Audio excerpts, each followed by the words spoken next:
ताकि फ्लेवर भी हो जाएगा और बच्चे भी शौक नाल पी रही। अस्सलाम वालेकुम, उम्मीद करता हूँ तमाम दोस्त खैरियत से होंगे। तो आज अपनी प्यारी सी यूट्यूब फैमिली के लिए बहुत मज़ेदार लजीज गर्मी वाला शरबत बनाकर दिखाएंगे। आप लोगों को पता है आजकल गर्मी बहुत ज़्यादा सेंटीग्रेड उसका बढ़ चुका है और इसकी वजह से लोग खाने खा खा के अक भी जाते हैं। जैसे आके मज़ेदार शरबत बना दियो गर्मी का, उन्हें मटीरियल सादा रेडी है पे टैंक का शरबत बना के खावे। विच तुक मलंगा होएगा, उस तो बाद चीनी होएगी, बर्फ़ होएगी और 2-3 चीज़ा मुख्तसर विलेज होम तरीके से बना के दिखावे। जिन्हें दोस्तों इस टाइम तक मिस्टर जॉर्ज 478 सब्सक्राइब नहीं किया तो जल्दी ना सब्सक्राइब कर दियो ताकि जो लेटेस्ट वीडियो आप लोगों तक बर वक्त पहुँचती रहे। तो टाइम ज़ाया नहीं करते तो वीडियो शुरू करते पे। एक कप साढ़े को गर्म पानी है पिया, नीम गर्म असं ये पेंदे पे। बिस्मिल्लाहिर्रहमानिर्रहीम। ये पानी नीम गर्म यूज़ करना ताकि थोड़ी चीनी जी वो अच्छी तरह मेल्ट हो जाए। बिस्मिल्लाहिर्रहमानिर्रहीम। एक कप के बराबर असी चीनी पा दी है। इस चीनी को असी अच्छी तरह मेल्ट करें, शीरा जिहा बना के तो फिर मुलाकात करें।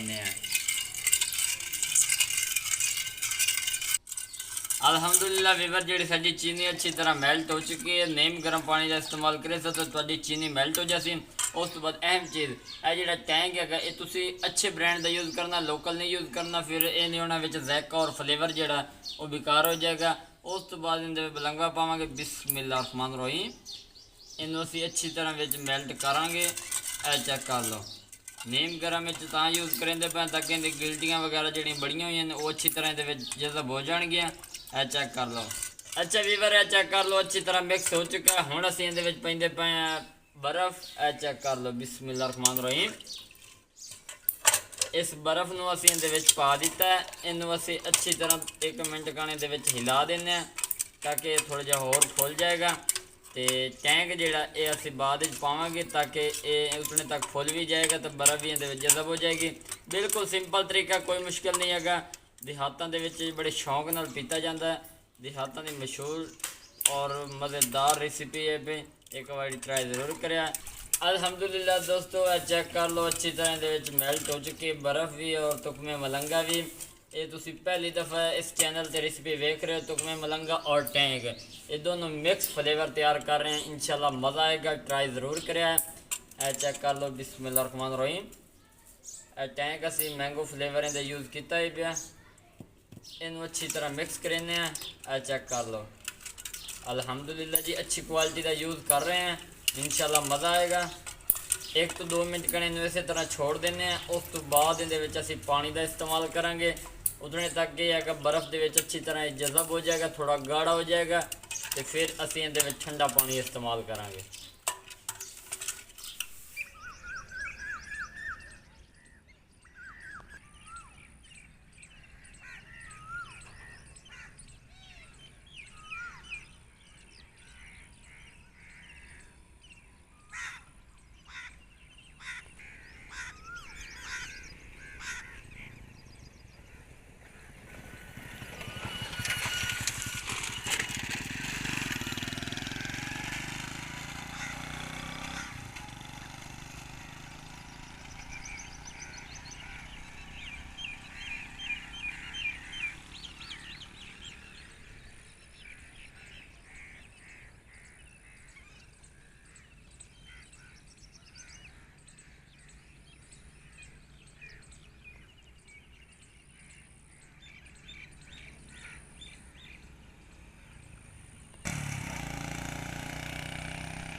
अल्हम्दुलिल्लाह वीवर चेक कर लो, जोड़ा असी टैंक इहदे इस्तेमाल किया बहुत ही खूबसूरत फ्लेवर इहदे आ गया। हुण असी इहदे ठंडा पानी पींदे पे। बिस्मिल्लाहिर्रहमानिर्रहीम। चेक कर लो, एक हाथ नाल पानी पाते जाओ, थोड़ा थोड़ा करके नाल ही तो हिलाई जाओ ताकि इहदे अच्छी तरह जज़ब हो जाएगा। माशाअल्लाह सुभानअल्लाह जी, बहुत ही खूबसूरत इहदी लुक नज़र आती पई है। माशाअल्लाह मेरे अल्लाह की शान रहमतें और बरकतें। चेक कर लो जी, बड़ी खूबसूरत इनकी कलरिंग आ चुकी है, बड़ी प्यारी इनकी शेप नज़र आती पई है। चेक कर लो, बलंगवा हुण उत्ते उभरदा बहुत कम पिया क्योंकि विच गाढ़ा हो चुका है। ਔਰ ਹੁਣ ਅਸੀਂ ਇਹਨੂੰ ਸਰਵ ਕਰਾਂਗੇ ਔਰ ਇਹਦਾ ਟੇਸਟ ਵੀ ਲਵਾਂਗੇ, ਤੁਹਾਨੂੰ ਨਾਲ ਨਾਲ ਵਿਖਾਵਾਂਗੇ। ਇਸੇ ਦੌਰਾਨ ਚੈਨਲ ਤੇ ਨਵੇਂ ਆਏ ਹੋ ਤੇ ਚੈਨਲ ਨੂੰ ਸਬਸਕ੍ਰਾਈਬ ਲਾਈਕ ਸ਼ੇਅਰ ਜ਼ਰੂਰ ਕਰ ਦਿਓ ਤਾਂ ਕਿ ਇਸ ਤਰ੍ਹਾਂ ਦੀ ਲੇਟੈਸਟ ਵੀਡੀਓ ਤੁਹਾਡੇ ਤੱਕ ਪਹੁੰਚਦੀਆਂ ਰਹਾਂ ਔਰ ਅਸੀਂ ਇੱਕ ਦੂਸਰੇ ਨਾਲ ਮੁਲਾਕਾਤ ਕਰਦੇ ਰਹਾਂ। ਅਲਹਮਦੁਲਿਲਾ ਜੀ, ਆ ਚੈੱਕ ਕਰ ਲਓ। ਬਿਸਮਿल्लाह रहमान रहीम। ਅਸੀਂ ਇਹਦੇ ਵਿੱਚ ਪੈਂਦੇ ਪਏ ਮਿੱਟੀ ਦੇ ਬਰਤਨਾਂ ਦਾ ਇਸਤੇਮਾਲ ਲਾਜ਼ਮੀ ਕਰੋ, ਹਰ ਵੀਡੀਓ 'ਚ ਕਹਿੰਦੇ ਆ। ਬਹੁਤ ਹੀ ਅੱਛੀ ਖੂਬਸੂਰਤੀ ਨਾਲ ਬਣਦੀ ਹੈ ਔਰ ਬੱਚੇ ਜਿਹੜਾ ਅਕਸਰ ਬਲੰਗਵਾ ਨਹੀਂ ਪੀ ਸਕਦੇ, ਉਹਨਾਂ ਦੇ ਮੈਦੇ ਜਿਗਰ ਕਣ, ਤੁਸੀਂ ਇਹਦੇ ਵਿੱਚ ਟੈਂਕ ਦਾ ਇਸਤੇਮਾਲ ਕਰੋ ਤਾਂ ਕਿ ਫਲੇਵਰ ਵੀ ਹੋ ਜਾਏਗਾ ਔਰ ਬੱਚੇ ਵੀ ਸ਼ੌਂਕ ਨਾਲ ਪੀ ਲੈਣਗੇ। ਅੱਜ ਕੱਲ੍ਹ ਗਰਮੀ ਬਹੁਤ ਜ਼ਿਆਦਾ ਹੈ, ਤੁਸੀਂ ਜਿਤਨਾ ਹੋ ਸਕੇ ਚੈਨਲ ਦੇ ਉੱਤੇ ਵਿਜ਼ਿਟ ਕਰੋ। ਨਵੇਂ ਤੋਂ ਨਵੇਂ ਸ਼ਰਬਤ ਅਸੀਂ ਤਿਆਰ ਕਰ ਰਹੇ ਹਾਂ, ਬਿਲਕੁਲ ਕਮ ਖਰਚੇ ਦੇ ਵਿੱਚ ਔਰ ਸਿੰਪਲ ਔਰ ਆਸਾਨ ਅੰਦਾਜ਼ ਵਿੱਚ ਬਣਾ ਕੇ ਵਿਖਾਵਾਂਗੇ ਤਾਂ ਕਿ ਤੁਹਾਡਾ ਖਰਚਾ ਵੀ ਘੱਟ ਹੋਵੇ ਤੇ ਟੇਸਟ ਵੀ ਬਿਹਤਰ ਆਵੇ।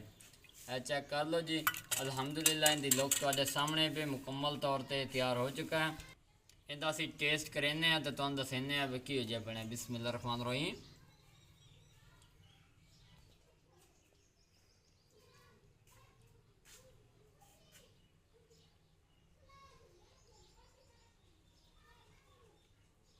अल्हम्दुलिल्लाह वीवर, अल्लाह के फजल और करम के नाल बहुत बहुत मज़ेदार तैयार हुआ है।